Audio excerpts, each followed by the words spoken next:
Hey Jenny, what's cooking? You know what's cooking? We're cooking We're again. cooking. We're doing it again. We're doing this whole. Couldn't be more thrilled. We are back. We've done a couple of one-offs, but we've decided that what the world needs now is a little more what's cooking now. World needs something, and I think this is it. So from the beautiful grounds of the Hindman Settlement School out to the world, it's what's cooking now to show where food is love and love is delicious. I'm Jonathan Piercy, And I'm Jenny Williams. and we're back. You know, if you are one of our legion of fans, you know that from 2009 to 2015 we did the world's only live radio cooking show that we knew of, and since 2015 we've continued to cook, but we've not done it in front of a whole lot of people. So we decided to do it again. If it's the third Monday of the month, you might be listening to this on our old home, WMMT. But Shout out to WMMT and shout out Applesauce. to our friends at WMMT. But for right now, we're coming to you from the Hindman Settlement School, which We're actually in the opulent kitchen. we're in the opulent Hindman kitchen. Settlement I mean, School. It's really opulent. Y'all never really got to see what went on at What's Cooking Now, but it was in a room about the size of, I don't This know, cutting board? maybe you couldn't. You had to lean this, the short way to get it in there, but it was. But now we've got this enormous, beautifully appointed kitchen, and I'm not even sure what to do. I almost feel a little intimidated. So, but anyway, what we decided to do this month, because I think that I don't know if every month has a color. If every month, That's interesting I'm to not ponder. sure. I Maybe don't know if every month does, but December, October does. December might be green, maybe. I don't know. It could be red and green, but really, if there's one month Could that be has a blue color, and white, depending on it how could be you're- depending on who you are. Yeah. But if there's one month that has a color, it's orange, and that's because the leaves are turning that beautiful orange on the mountains. So many things are coming ripe in our farmers market. So much produce that's available right now that's fresh and local is orange.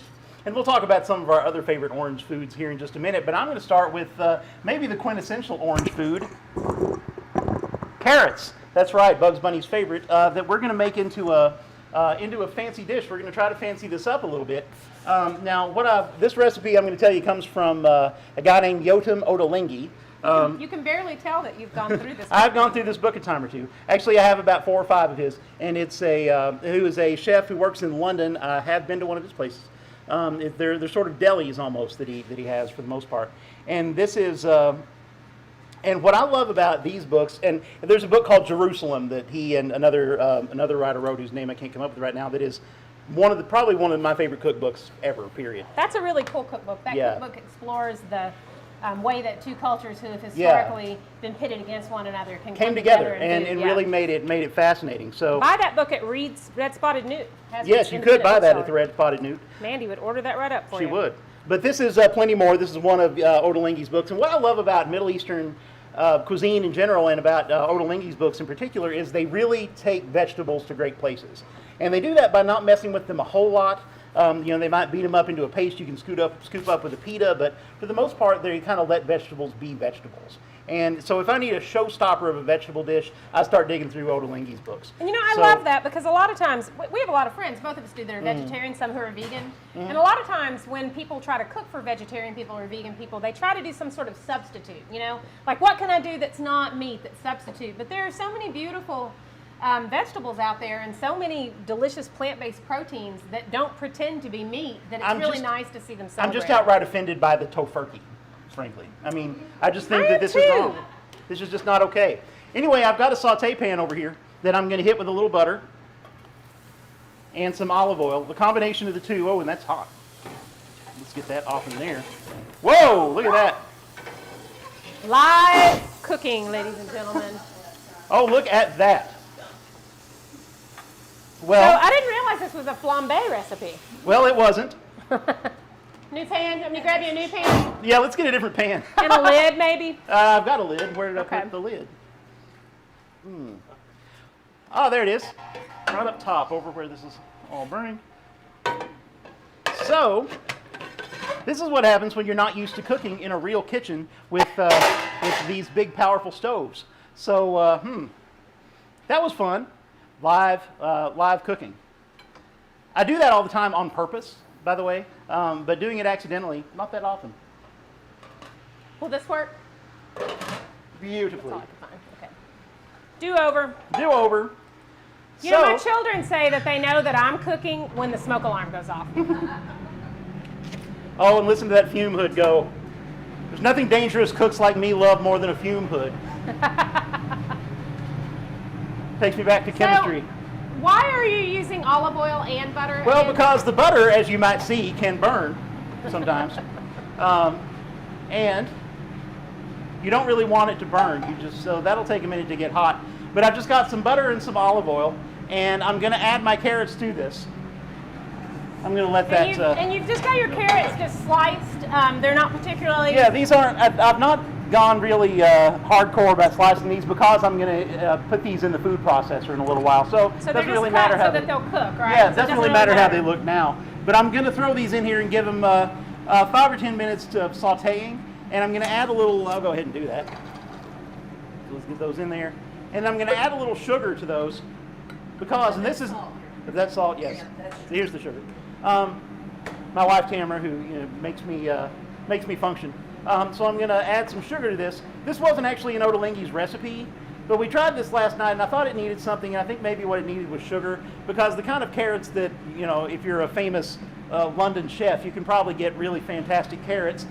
These are the Bunny brand that come from Boot City. So, and here in a few months, I bet you'll be able to get some really fantastic carrots at the Knott County Farmers Market, or at the Perry County Farmers Market, or from Old Home Place Farm. You definitely could. Or from the Happy Hens, or from other local. It's really, I love being able to get with a good spring produce. carrot, with a good fresh cold carrot, weather carrot. A good cold weather carrot. This would be amazing, but it's going to be really good as it is.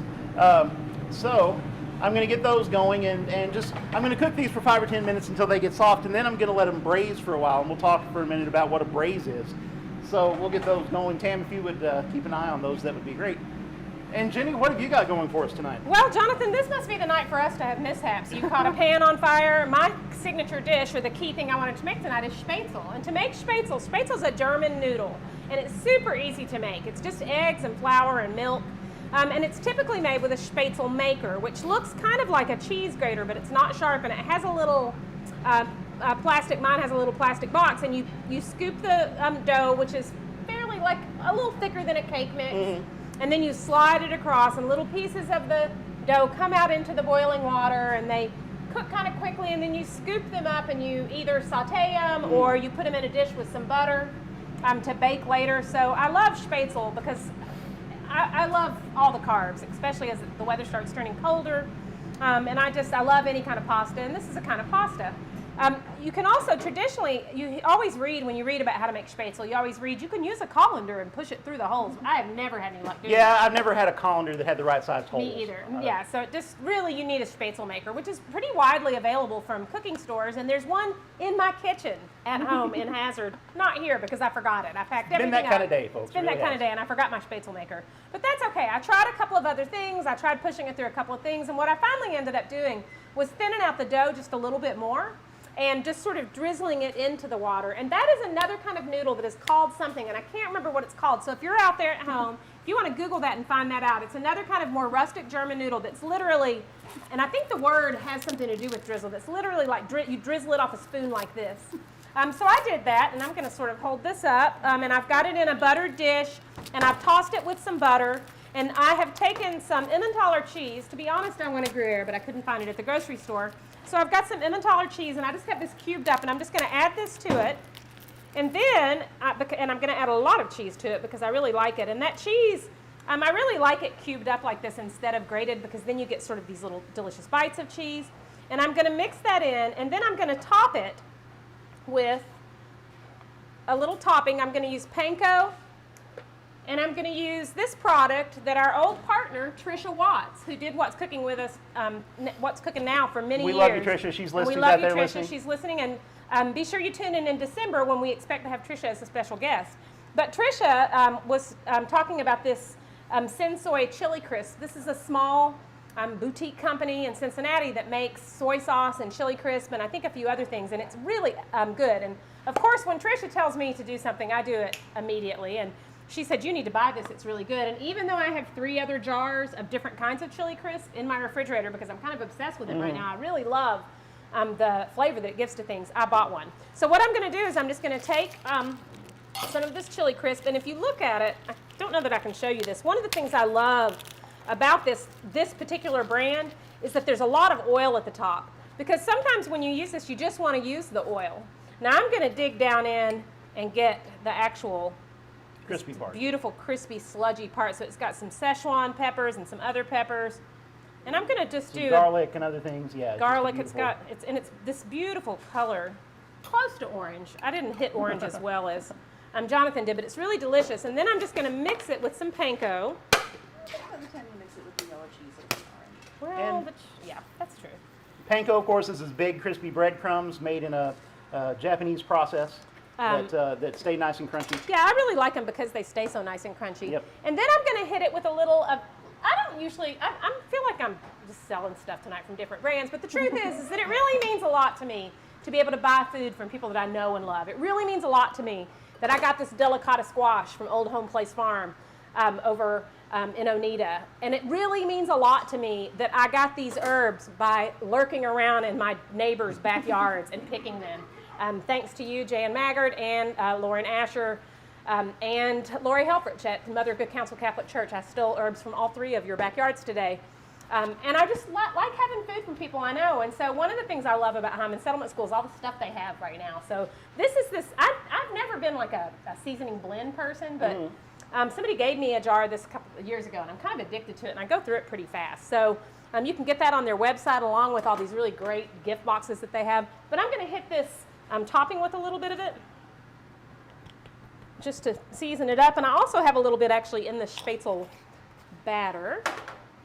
And I'm just going to mix this together and spoon it on here and put this in the oven and let it bake a little bit so that the That cheese is melts. going to be terrific. I hope so. Now, if you want to draw a line from Schmaetzel to Schmaetzel sounds fancy, but really it's tiny little dumplings. You're really looking at tiny dumplings, and that's Yep. Certainly some of the German heritage that we get in Appalachian cooking. Yeah. Is where we get a lot of our dumplings, especially the more pasta-like ones like this.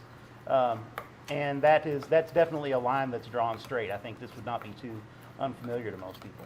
I think so too. And it's eggs and milk and flour. It's delicious carbs. What part could be wrong?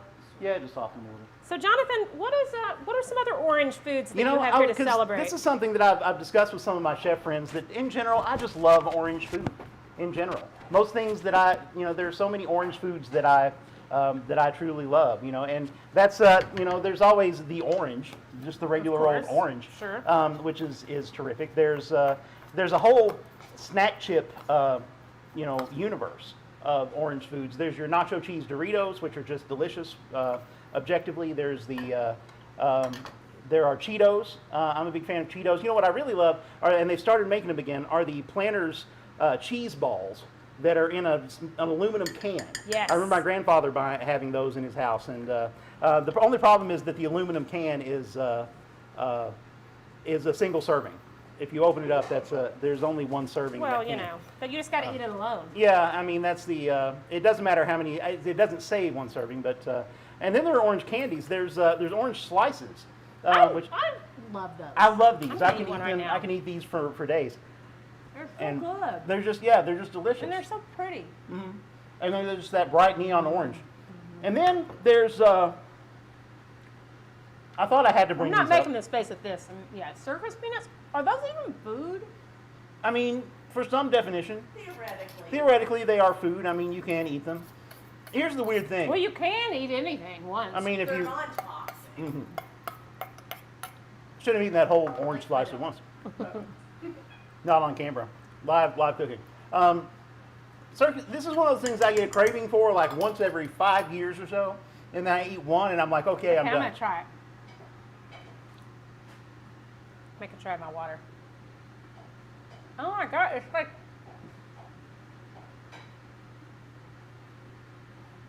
it tastes like Banana extract? yeah. Why Yeah, does it taste like banana? it's a very fake banana is the flavoring. It's a very I think esters are what the wine nerds call that, but it's Ugh, I felt compelled to eat the whole thing. Yeah. I hope my daughter's not watching this. That's- She always wants you to eat two of everything. that is the and I'm not eating two of those. anti nacho cheese Dorito. That is objectively terrible. Ugh. All right, I've got this all topped. I'm just going to slide it into the oven so it can be melting. You about ready to take a commercial break, Jonathan? Let's go to commercial. You're watching What's Cooking Now on at the Hindman Settlement School and on WMT. The Red Spotted Newt is a locally owned independent bookstore located in downtown Hazard, Kentucky, specializing in Appalachian literature from authors such as Silas House, Gurney Norman, and Annette Clapsaddle, among many others. The Newt also offers a full collection of art and gifts, including Little Bubby Child prints and these sweet cards inspired by The Office. Check out their store located at 221 Memorial Drive in Hazard, or shop online through bookshop.org. And be sure to follow them on Facebook and Instagram at the handle Red Spotted Newt.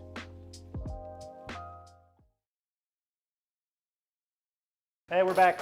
And we're back on What's Cooking Now at the Hindman Settlement School. We want to thank our production staff. We want to, as always, thank the wonderful, my wonderful wife, Tamara, who is watching things to make sure we don't set anything else on fire anytime soon. Yeah, we not still yet. got plenty of time left. The show is young.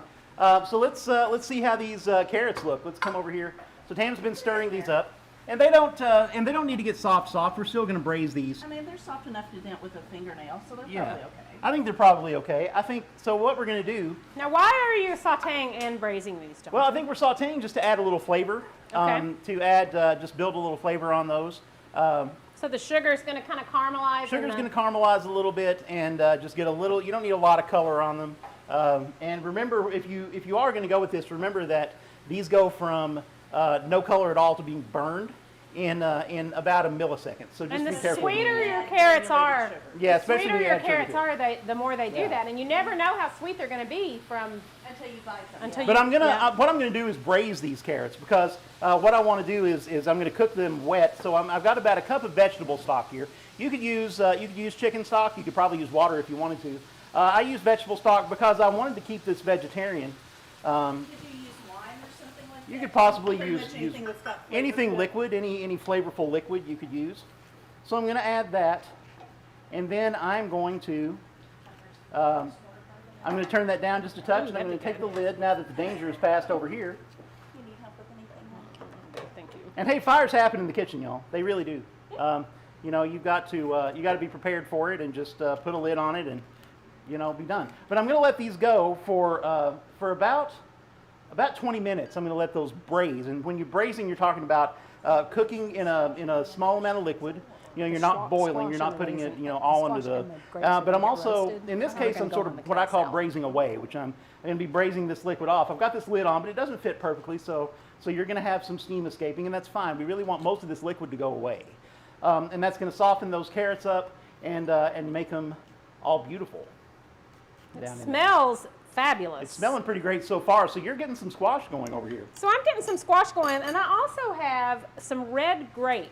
And I am going to roast these red grapes, which a lot of people don't really think about doing, but it's one of my favorite things. And I know you recently made I did a dish just a while back that had some roasted grapes in it, and I just kept thinking, why on earth don't I do this? I mean, every time I all do the it, I time? think, why don't I do this all the time? Yeah. It's, I really love it with chicken, roasted with chicken. They just, they're just so good when you roast them, and they release this juice, and they're just amazing. And it's one of those things that I do, and then I kind of forget about it. And my daughter requested it. We had eaten at, what was that place that closed down with the tapas place in Lexington that was out in the distillery district? Yeah, I know the one you're talking That about. place. The one next to the ice cream place? Yes, the one next. Anyway, it doesn't matter. They're closed now, much to my dismay. But my daughter, who's 15 now, we had eaten there about 2 years ago, really, and she had a small plate that was duck and grapes. And the other night she said, "Can we have duck with roasted red grapes?" And I said, "No, because I can't get any duck, but I made chicken with it." And I just forget how much I like that. So I'm just going to take this delicata squash, and delicata squash is one of my favorite squashes. I love all the squashes. I love butternuts. We've been getting these beautiful little, they're called honey Oh, bells, those are really something, yeah. or butter honeys, or I don't know what they're called, but they're little butternut squash, and they're honey nut. Honey nuts, and yeah. they're adorable because they're so tiny and they're delicious and they're beautiful. I love pumpkin when that comes on.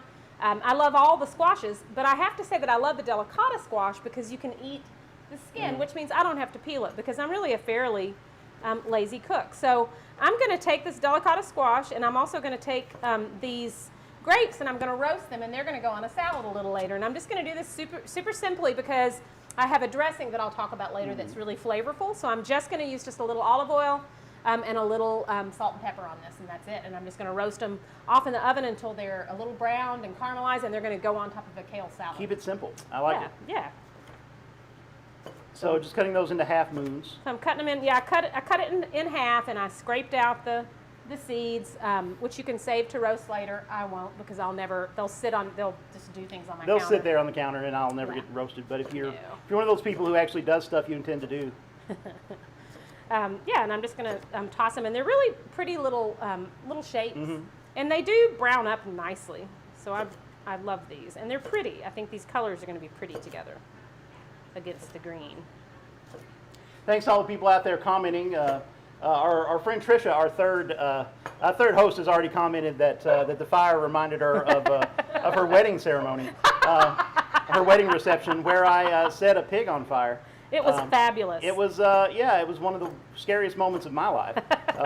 That this pig I had been lovingly roasting for and then the entire at night. her daughter's wedding And reception, then at her daughter's wedding, we set the whole caught building the whole on kitchen fire. on fire. That was fun. So- That really wasn't our fault. No, that was not our fault. out But there. if you're if you're looking to cater a wedding and you don't really want the wedding to go on because you want the place to catch fire, Call us. You know, Yeah, 100%. we're your people.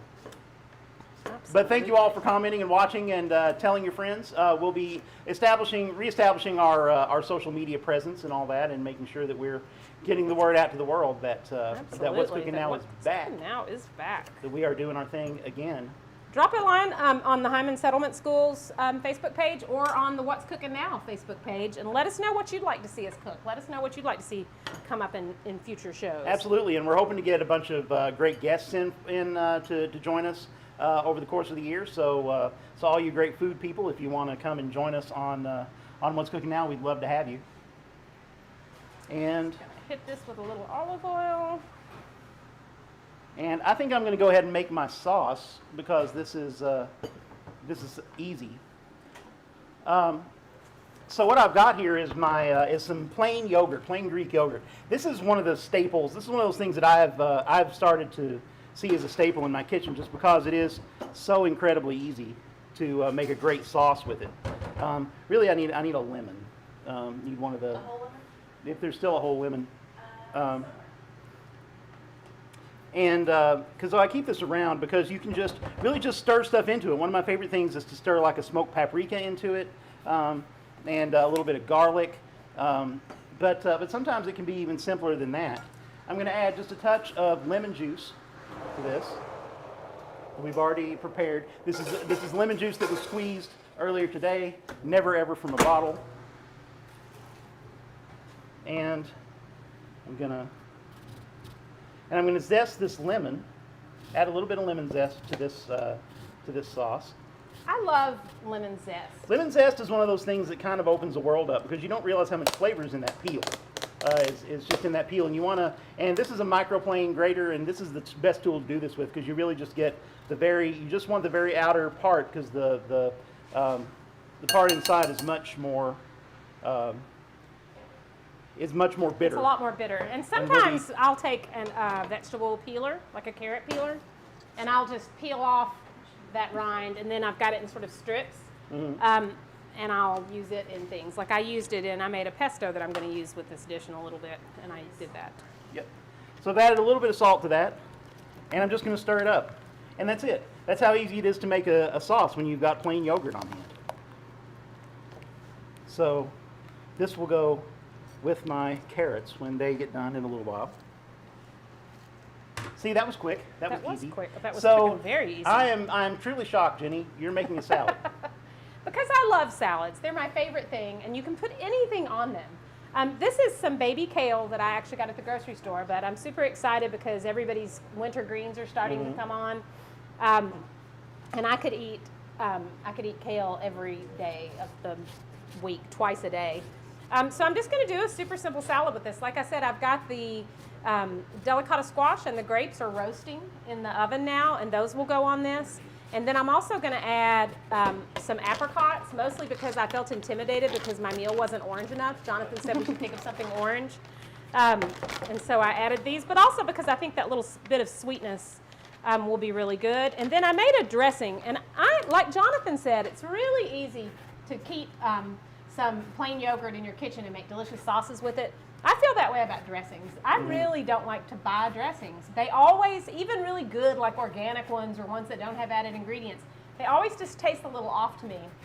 and a little tinned, and it's so easy to make from scratch. So this has 4 ingredients in it. It's got cider vinegar, it's got olive oil, and then it's got something that's you need something a little sweet. And what I've put in this is pomegranate molasses. Do you ever use pomegranate molasses? I love it, yes. It's really just boiled down Pomegranate juice. So it's very thick. I mean, it's so thick. It's thicker. It's like thicker than honey. And it's sweet, but it's also really, really tart and just has a really deep, delicious flavor. I love to mix it with oil, and another thing I like to do with the squash is to mix pomegranate with a little butter or a little oil and heat it up a little bit so it's loosened, and then brush it on the squash, and it's just delicious. And so that's what's in this, and then just a little salt, and that's it. And I'm going to wait to dress this until we're almost ready. So yeah, just a basic vinaigrette is just something that I have in the house all the time. well, and I think I like mine. They say the ratio is supposed to be 3 parts oil to 1 part acid, 2 to whether 1 or that's whatever, lemon yeah. juice or vinegar or whatever. But I really like it. I like more acid in mine. I like it a little more tart than that. And I always just put it in a jar and shake it up. You can add almost anything to it. You can try different vinegars, and you can explore different kinds of oils if you want. But I really encourage you to try. If you haven't ever made your own salad dressing, just try it. It's really easy, and you'll be surprised by how good it is. And like we always say, the worst thing that's going to happen if it's not good is you'll have to throw it out. I always think, I really don't, like Jonathan's an amazing cook, and he knows his technique is good. He's got knife skills. He has an encyclopedic knowledge of everything. I just really know how to find food and put it together, I feel like sometimes. And I feel like salad dressing is one of those things. If you know how to eat, if you know what you like, if you know what tastes good to you, You turn out great food every time. That's Yep. what a great cook is. And if you're willing to make mistakes, and try stuff. Like I was going to try for this Schmaetzel. Not only did I forget the Schmaetzel maker, but I really had intended when we first thought about this to do a Schmaetzel with sweet potato or with squash so that it would be orange. But I made it with the sweet potato, and it was just really bland, and it just wasn't all that great. And I probably could have doctored it up a little bit, but we ate it anyway. It was okay. And I was worried about making it with the squash because I was afraid that would just be too wet for it. So I just dropped back and did a plain Schmaetzel. Nothing's wrong with plain. So I'm going to bust up some garlic for my. Now the recipe called for 1 clove of garlic, which in my house means 3, at least. And remember, the best way to use garlic is no mercy. Just smack the hell out of it like that, and then you can just take that paper away. You got to be careful when you're doing this with your knife, just to. But I'm a well-practiced hand. I clean a lot of garlic. So you smash it, and then run that knife through it. And notice how Jonathan has such great knife skills. I'm really slow, but look, he's really being really safe. He's got his hand kind of curled back and along the top of the knife. His fingers aren't really under there where they can get cut. So I'm going to cut this up fairly small. Now I'm going to put this in the food processor. It is still better usually to put, if you're going to put garlic in the food processor, cut it up a little bit first at least. Don't just put your whole cloves in there, which I do that sometimes. I do it all the time, and what happens is whatever my sauce is or whatever will inevitably have a chunk of just garlic. That, and it tends to create a little bit of bitterness, just the way that it busts up. Plus, if you're one great tip with garlic is that I can't remember the name. There's allicin, and then there's another enzyme in garlic. And when you bust it up and when you cut it up like this, those enzymes come together, and that's what creates garlic flavor. And if you cut your garlic up well before, give it 15, 20 minutes just sitting on the corner of your cutting board, then it's going to be more flavorful. It's going to come along, and that flavor is going to pick up. So I'm just going to let that sit around for a little while. Our carrots are coming along nicely. I think we're going to go to commercial break again. If that sounds good to you, Jenny. Sounds like a good plan. And when we come back, I'm getting a little bit thirsty. I don't know about you. Could use a little something. I could probably manage that. So let's see what we can do. Jonathan Piercy makes, and Leon Holland. I have to throw him in there too. He is a master. They are the 2 best cocktail makers I know. Leon is a master. You are a master. Shout out if they're listening. Make me a drink sometime, my man. But you're watching What's Cooking Now, coming to you from the beautiful grounds of the Hindman Settlement School to the world. We'll be right back. The Red Spotted Newt is a locally owned independent bookstore. located in downtown Hazard, Kentucky, specializing in Appalachian literature from authors such as Silas House, Gurney Norman, and Annette Clapsaddle, among many others. The Newt also offers a full collection of art and gifts, including Little Bubby Child prints and these sweet cards inspired by The Office. Check out their store located at 221 Memorial Drive in Hazard, or shop online through bookshop.org. And be sure to follow them on Facebook and Instagram at the handle Red Spotted Newt.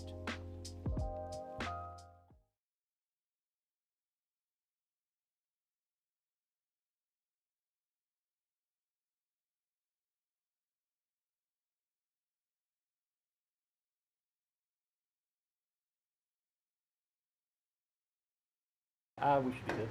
And we're back. And it's cocktail hour. It is cocktail time. That's right. So I'm going to make one of my favorite One of my favorite times. cocktails. Look how beautiful these glasses are. So You know, I think I love to have a well-made cocktail in a pretty glass, In a great with pretty glass. garnish. it's just it's one of the great pleasures of life. So It really is. So today we're going to make a beautiful cocktail called the Paper Plane.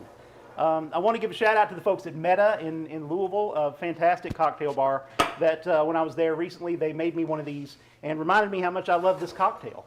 And ordinarily, I'd probably be telling you about how this goes back to Prohibition and this goes back to, ancient Rome or something like that, that this is an ancient cocktail. And this cocktail goes all the way back to 2007.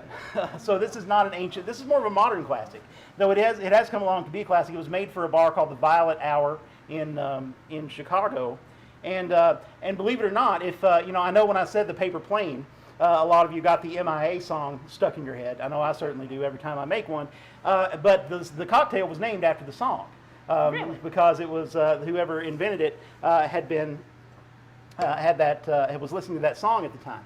Now this is it's a 4-ingredient equal part cocktail. So it's kind of a variant on what's called the last word, which is a cocktail nerd's cocktail.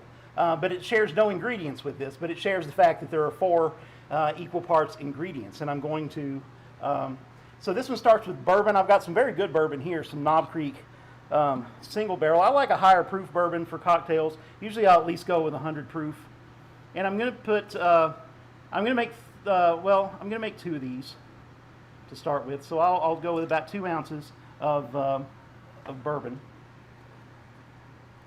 And then I've got a couple of, there's a couple of Amari that I want to, well, first of all, there's lemon juice, and I'll go ahead and put in about the same amount of lemon juice. I've got 1 big jigger and a little bit more, about half an ounce on top of that.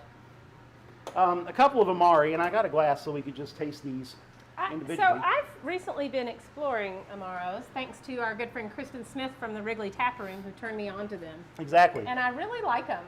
And then my boyfriend Mark bought me like a bunch of different ones to try, so that's been fun. So this is Aperol, and this is one of the classics, and one of the things that brought me to this show tonight because it's so beautifully orange. It is beautiful. This is an Italian Amaro, and we'll just try a little bit of it straight.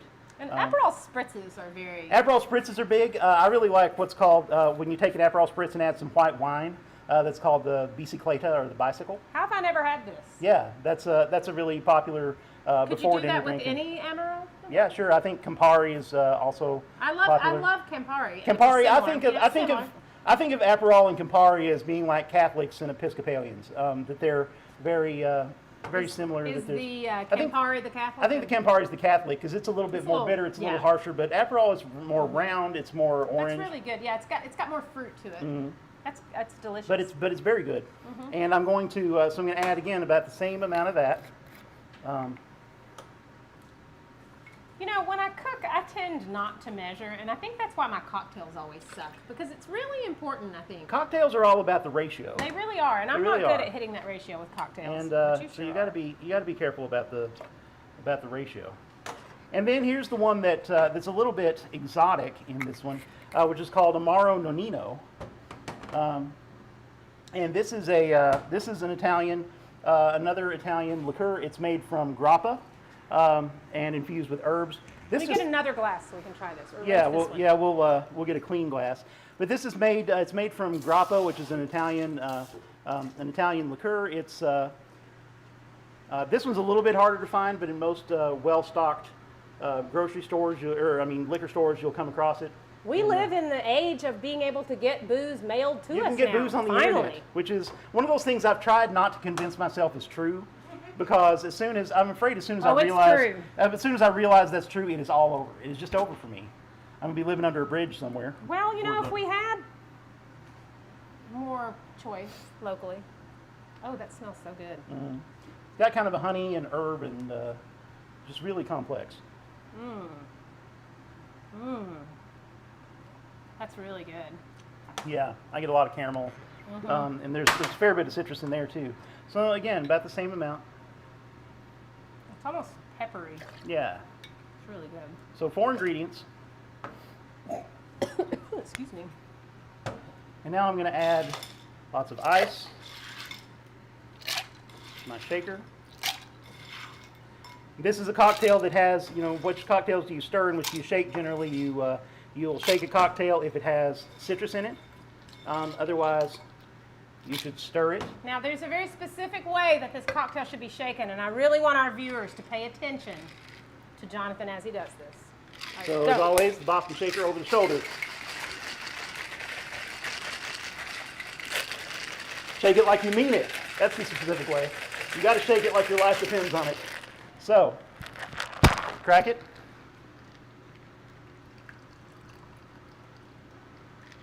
We're going to strain this into our beautiful coupe glasses. I'm all about the garnish. Look how pretty that is. This is just a gorgeous cocktail, It's really beautiful. and it's that beautiful orange I feel that like makes it's me. very autumnal. It's very too, autumnal. With the rich. So we got that, and wait. Now, if that Are doesn't, you going to garnish this with circus peanuts? if that doesn't do the job, once Okay. again, this is what will. Oh my word. Look at that. Well, that one doesn't want to stay on. We have So more. pretend this was much smoother. The paper plane. Look at that. I love it. Your paper plane making skills are on point. I was a very bored youth. So this is the paper plane cocktail, Chinton. Oh God, it smells so good. Yeah, this is one you can just sit there and smell for a long time. Mmm. So you get all that citrus from the Oh. April and the lemon juice.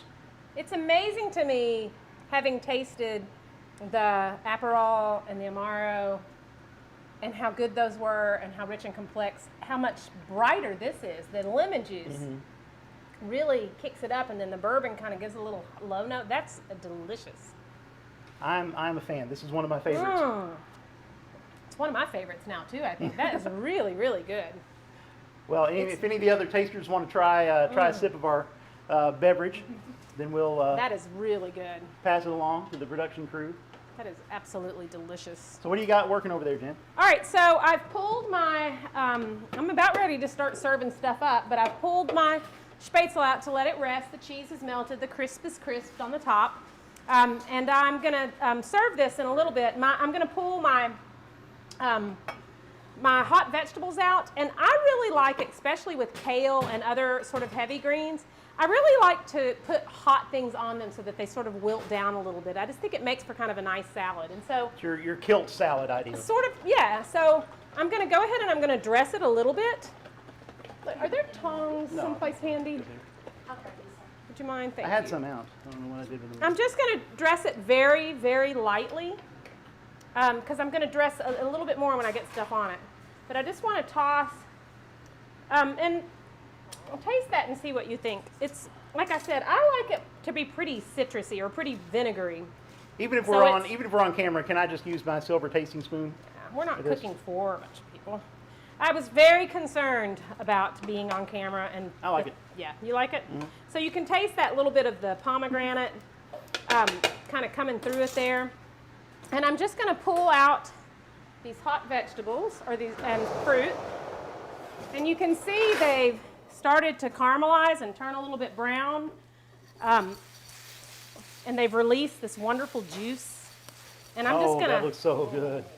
kind of dump that on there. Just let them puppies, let that melt that kale a little bit. Oh, Yep. that looks good. And then I'm just going to toss it a little bit.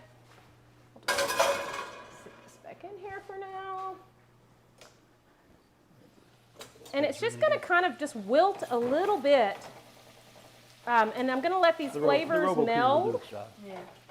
So I want to make this salad, you know, maybe 10 or 15 minutes before I'm going to serve it so that it can sort of wilt the greens down just a little bit.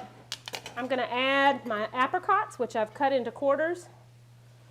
That's one of the things I like about kale is you can make a salad with it that's not going to be quite so precious as if you're using, you know, really soft baby, it's a fall baby salad, lettuces. you know, it's a good hearty, It's a little more, yeah, it's not quite your the sweet, exactly, little spring delicate lettuces. And I like to use red onion just because it's prettier. I'm going to give this another shake to make sure it's well combined, and then I'm just going to drizzle it a little bit more. And then I'm going to top it with some roasted pumpkin seeds, which I did not clean from a squash, but which you certainly should. I bought them already roasted and salted. And this can just sit for a little bit until we're ready to go. Exactly. And then one other thing I wanted to talk just a little bit about before we move on to your carrots is I wanted to talk about this pesto I made. So like in the same way that Jonathan loves to keep some plain yogurt in his refrigerator for everything, I love to take just random herbs and mix them up with olive oil and garlic, and usually a little bit of lemon zest.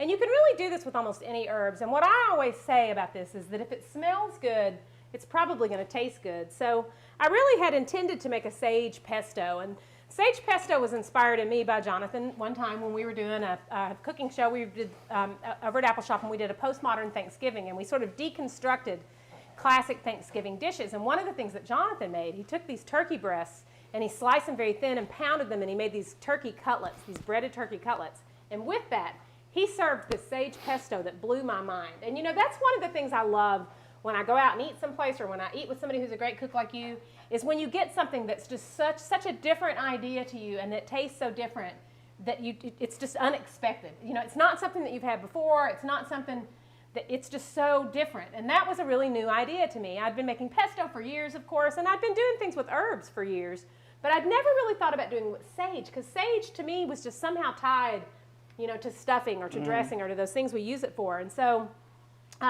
it was delicious, and I don't even remember what you put in it. I think you had walnuts.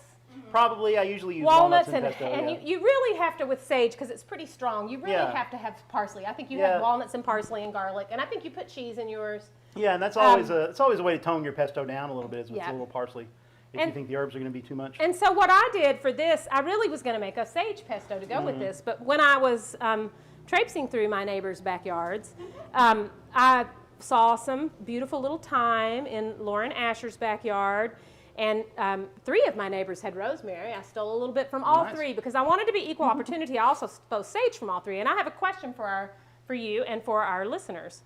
So Jan Maggard and Lauren Asher's sage has these big leaves like this, right? They seem really huge to me. And Lori Helfrich at Mother of Good Counsel Catholic Church's sage had these much narrower and skinnier leaves.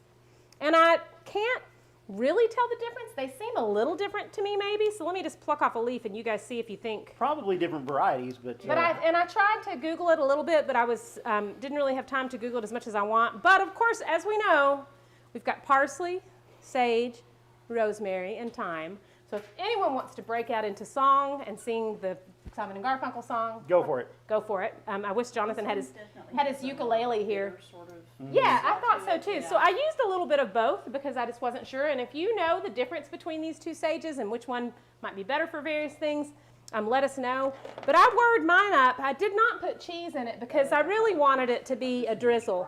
And I'm probably actually going to thin this out a little bit with some oil, so that I can serve it over the Schmaetzel and sort of drizzle it like an oil. But I love to keep something like this in my refrigerator all the time. I eat it on eggs. I eat it on rice. I just really love it. And this one has garlic. It's got all of these. Oh, it smells really good, I think.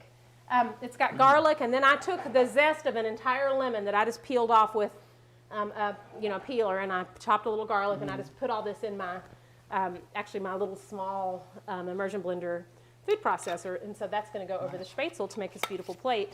And I hope that when we serve this, my idea was that this salad would look like our mountains in the fall, really. So I think it has a lot of those colors. You know, the leaves, as I was driving over here today, and I was thinking about what I was going to make, and I was looking up at the hills, and I was looking at the mountains, and I love Kentucky in the fall. I won't leave Kentucky in October ever. It's just too beautiful and too wonderful, and I can't imagine wanting to be anyplace else. And so I really tried to capture some of those colors. The dogwoods all turning red, the sycamores are turning kind of brown now, and things are really starting to turn and get beautiful, and it just happens so fast. And I think we all think about spring and how much we love spring and the ephemeral wildflowers, but to me, the changing colors of fall are just it's my favorite special. time. And it reminds us, you know, if we want to wax philosophical of what a cycle life is.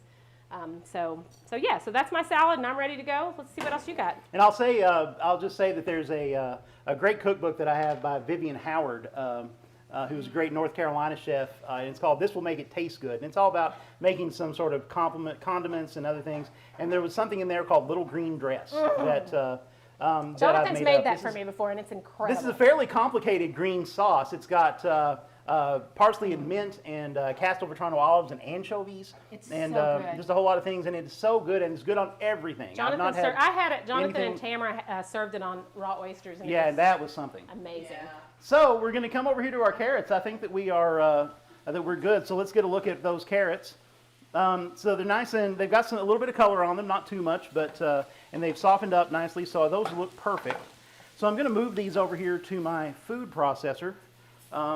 So courtesy of the Hindman Settlement School, we have a Robocoup, which is a fancy French food processor.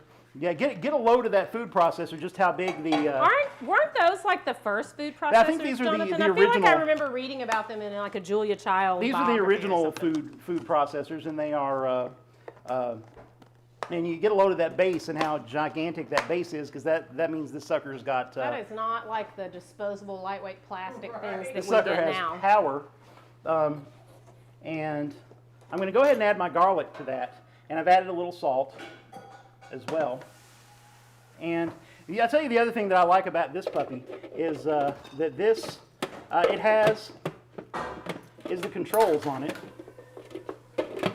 are what I like to see in a food processor. Let's see. There's got to be. And what do you mean by that? There we go. Which is that food processors that have like 19 buttons on them are ridiculous. I just need it to turn on and off. That's it. On, off, and that's exactly what Mr. Robocoup here has. So I'm going to turn it on. Well, or not. Is your, yeah, it is. Your power strip's on, right?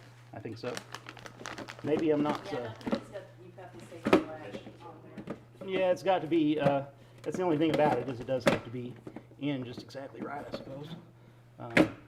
So probably should have played with this before we got on the air, but. Then it wouldn't be live. Then it wouldn't be live and exciting. So, let's see. I think I have to take the lid off. Yeah, I think I'm seeing it now. I think I have to go down here and then the bump and then the bump. Bump. There we go. Look at that. All right. So, okay, I think, so anytime the technology is not what you're familiar with, you've got to make do. I feel like you just There we described go. my whole year of teaching. There we go. So I'm going to bust this up into a paste. I'm going to open it up and see how it looks. Looks pretty good. So I'm going to take that off and into a mixing bowl, like this one right here.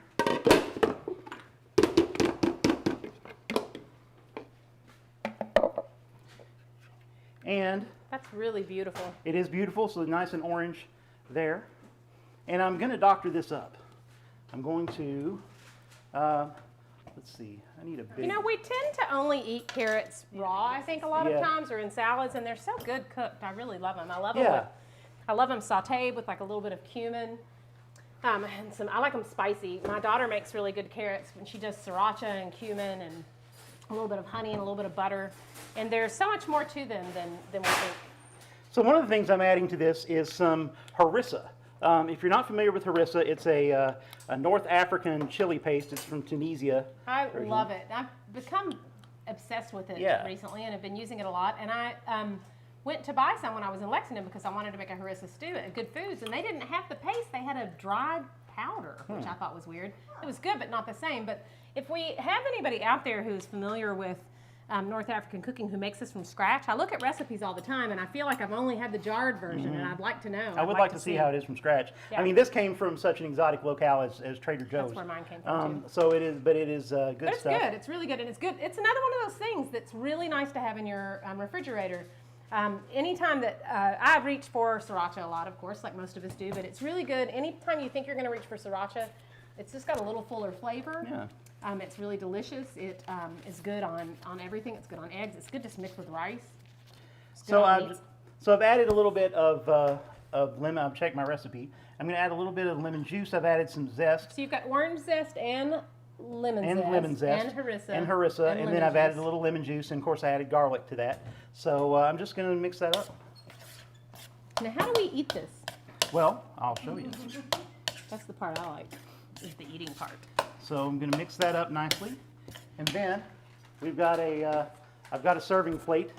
So Oh, remember look how pretty that is. remember that yogurt sauce that I made a little while ago? Yep. I'm going to take, I'm going to get out here where, well, it's coming back here. Want me to Anyway, hold I'm going to take this and I'm going to put that yogurt sauce right on the plate.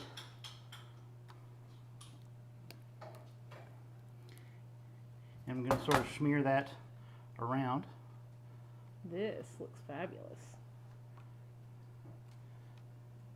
And then I'm going to spoon my carrots on top. Oh, wow.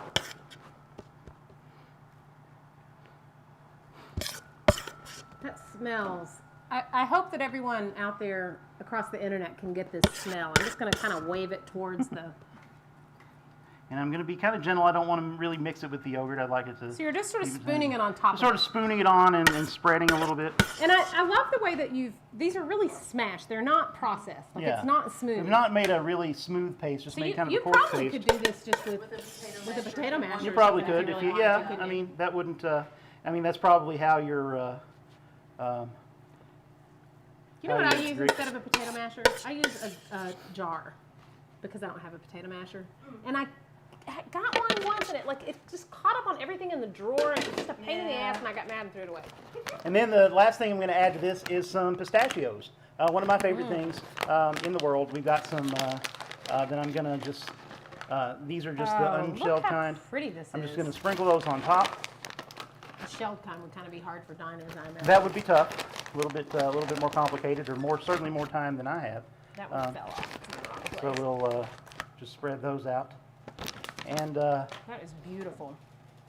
and viola, there we are. Look at that. That is beautiful. So let's show that off on the camera over here. Oh, we lost that one, but we'll come. So I'll come back over here. I think we're ready to plate stuff up. And show you that you got a gorgeous, absolutely gorgeous. A gorgeous dish. Now you could really, if you were really having a nice Middle Eastern dinner, this would be a great thing to serve with a bunch of pitas. So that's what I and was just going to have ask. people So scoop you it would just out. have this sort of there, and you would scoop it. You just sort of scoop it out with sit pitas, around or- that central. Yeah, that's how I That would is love to serve it. beautiful. I didn't have any pitas, you so I see didn't these? bring them. Like, this is a very colorful meal. It's really gorgeous. I think, are we ready to? I think to we're ready to some plate stuff up and let people try some food. Okay, let's see. I have some little ones. Do we need have bigger little- ones? We probably need bigger ones actually. We have You plates know, here. Jonathan and I didn't really plan exactly what we were going to do, but I feel like this is a meal that kind of goes together well. It does. Really. Use my- I mean, it's a gorgeous fall sort of veggie feast. I'm going to get a spoon to drizzle some of this pesto. And that all looks great. And you can see these that panko's gotten nice and brown. That cheese has gotten all melty down in there. Pretty excited about that. Good. Yeah. Oh, and the other thing you could do if you wanted to shine this up is just add a little bit of olive oil to the top of it. That is absolutely gorgeous. Okay, I'm going to make a plate for someone. I need here. We had other tasting panel members. Did they disappear? They're supposed to be back. I Okay. need to come back.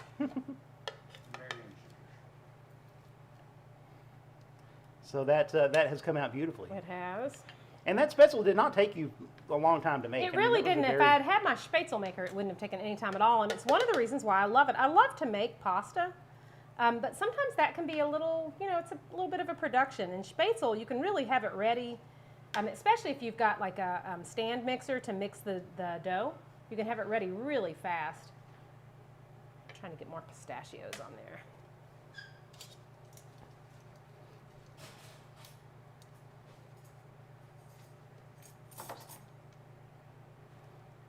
And these grapes have just wilted down into this pile of delicious, sugary yumminess. That And is then gorgeous. I'm just going to put a little spoonful of the pesto right on the side. It is gorgeous. Jonathan? Let's. Anybody want to?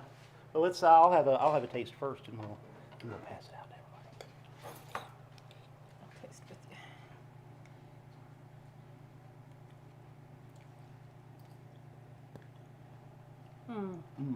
I really I know that Szechuan chili is really specific to a certain cuisine, but I really like the way that it It just punches that up. I mean, that is a very fusion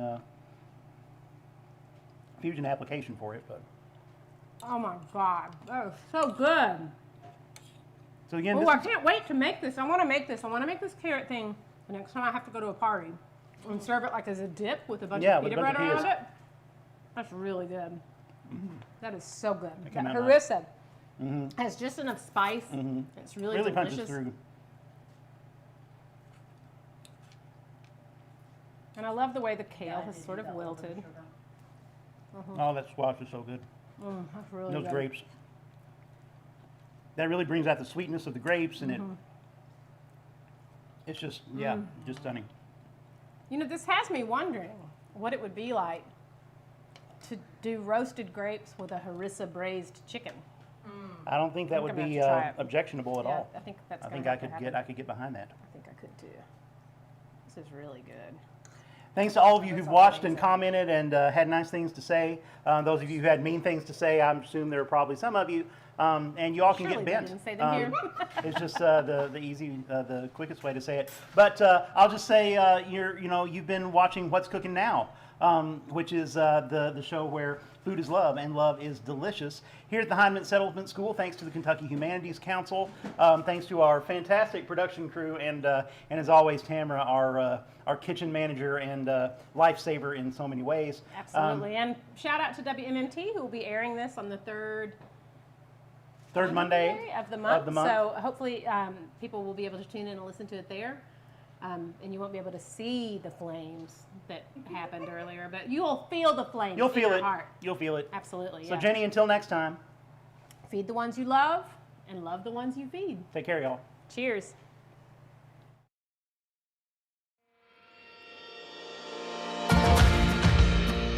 What's Cooking Now is a production of Hindman Settlement School, with funding provided by the Kentucky Humanities Council. Hindman Settlement School is committed to cultivating and growing the local food system and the unique culinary and agricultural traditions of Central Appalachia through our foodways programs. For more information on our work, visit us at www.hyman.org and be sure to tune in to What's Cooking Now on the first Thursday of each month to see what's cooking.